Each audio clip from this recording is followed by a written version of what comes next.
Trump gets a massive win with the economy as Democrats continue to melt down. They just can't help themselves in trying to paint this as a loss for the American people. I'm covering the true state of our economy and more in today's video. Let's get right to it. And from the day I take the oath of office, we will rapidly drive prices down and make America affordable again. We will end inflation, slash your prices, raise your wages, and bring thousands of factories back to America. With your vote in this election, we will end inflation. We, all of us together, we are going to save America. We're going to save America. We're guessing he just might have a different definition of what it means to save America than the rest of us. Donald Trump, up and down the campaign trail from coast to coast, promised that he, and only he, was the candidate who would lower prices for Americans. It's a promise he quickly abandoned in the transition, actually, before his inauguration, in favor of leveraging tariffs on some of our closest trading allies and trading partners, and actually raising prices on all Americans, including millions who voted for him.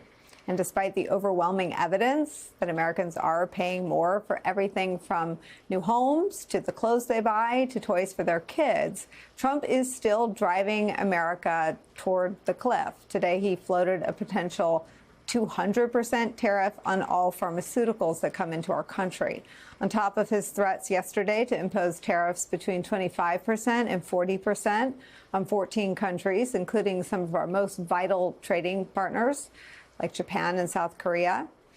Not surprisingly, new polling shows that Americans are alarmed. 81% of all Americans say they're concerned about the impact of Trump's tariffs on their personal finances. Here's the truth about the polls. It's easy to find polls that lean either left or right. Both parties have done the exact same thing. It's not impossible to find a poll that says costs are up, same way that it's not impossible to find a poll that says costs are down. But what are you feeling when you go out to buy your groceries? That's what's important here. If you see gas prices going down, everything comes along with it, because energy drives the cost of the economy. Guess what?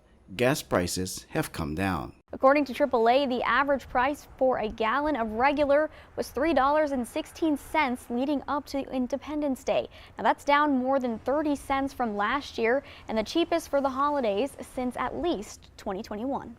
So what are Democrats worried about? Oh, that's right, those tariffs. They're worried about tariffs causing inflation to shoot up, kind of like how it shot up during the Biden-Harris term when they decided to print out all of that cash. But here's the bad news, or good news depending on whose side you're on. Tariffs haven't made a dent on inflation. Now before we continue, please consider subscribing to the channel and dropping a like to help this small channel grow.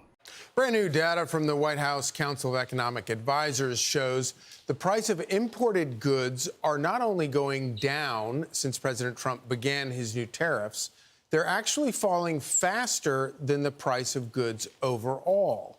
Now, President Trump is doubling down, announcing new tariffs on over a dozen countries set to go into effect August 1st.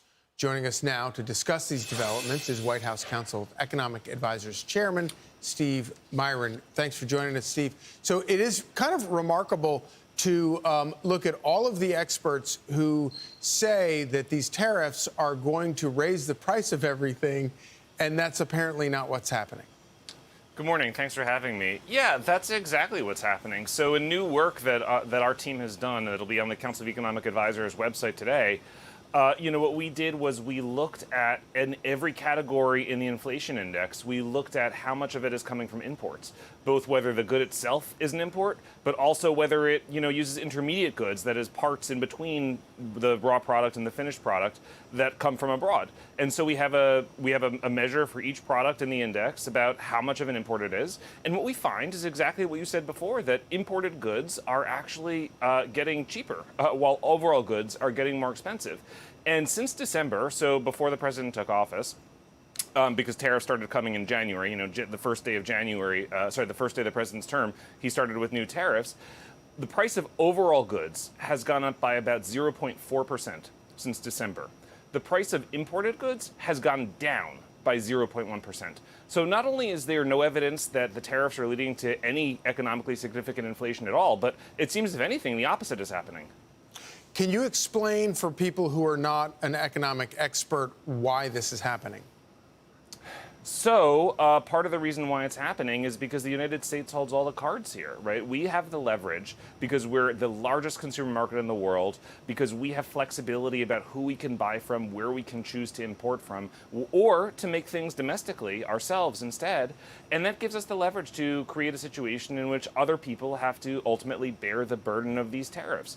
And that's part of why what you're seeing in the data is that there's no inflation as a result of these things. There's no increase in consumer prices as a result of these tariffs. And if anything, the situation is actually extremely benign. So those who have been very concerned about tariffs have got it wrong again, just as they did in 2018, 2019. But this is Fox News. This is biased to the right. So let's listen in to what MSNBC is saying about this. So what happened on April 2, back on Liberation Day, is Trump announced a set of tariffs as the policy. And they were so shocking that people had baked in that he was Mr. Tariff, that he was Tariff Man, and it was worse than that. And that's why markets were terrified. What subsequently happened was he backed down on everything. And then we got this new word. People love this word, taco, the claim that Trump always chickens out.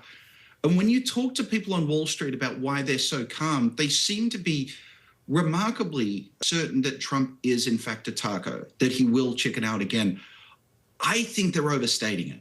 And I would be building in a very, very real risk that he's serious about it.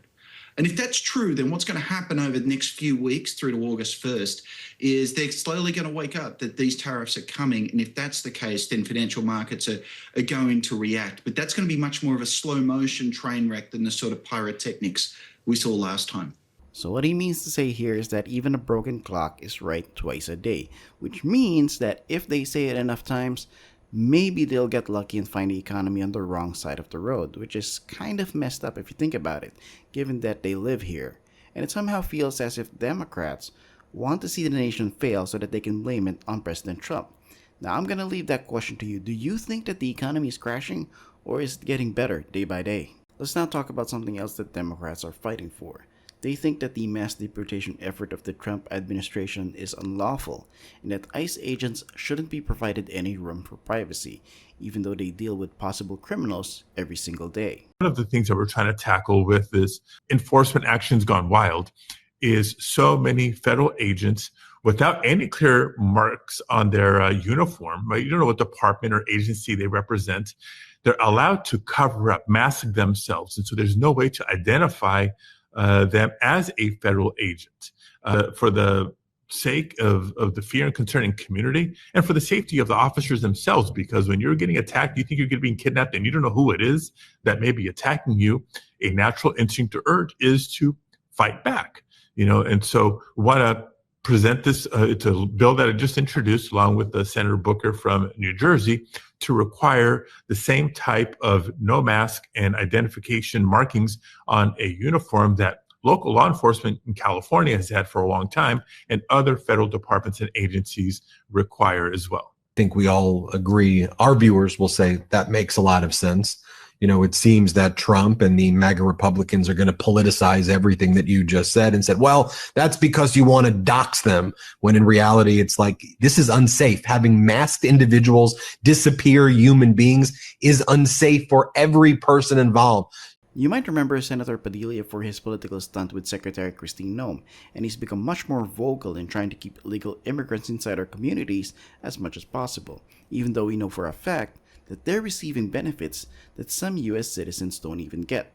Benefits that many claim should be provided to U.S. citizens, to seniors on Social Security, and even our own veterans.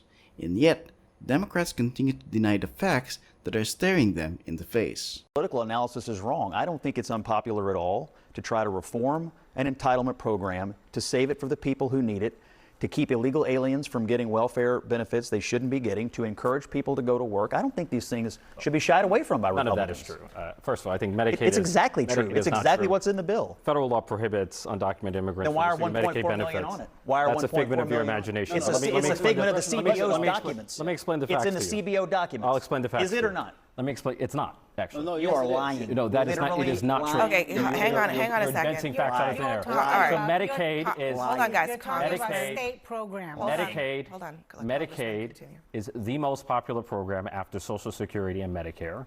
So a $1 trillion cut to Medicaid, which is what Republicans just did, is not only bad morals and bad economics, it's bad politics. Medicaid is actually more popular than you, Scott Jennings. It has 70% approval rating among Republicans. How do you know what my approval More than rating is? 80% among independents, more than 90% among Democrats. It's political suicide for Republicans I think to it's get political Medicaid. suicide to come on as a member of Congress and lie about what the CBO says. So the majority of 1.4 million illegals are on it. people who benefit from Medicaid are senior citizens and those with disabilities.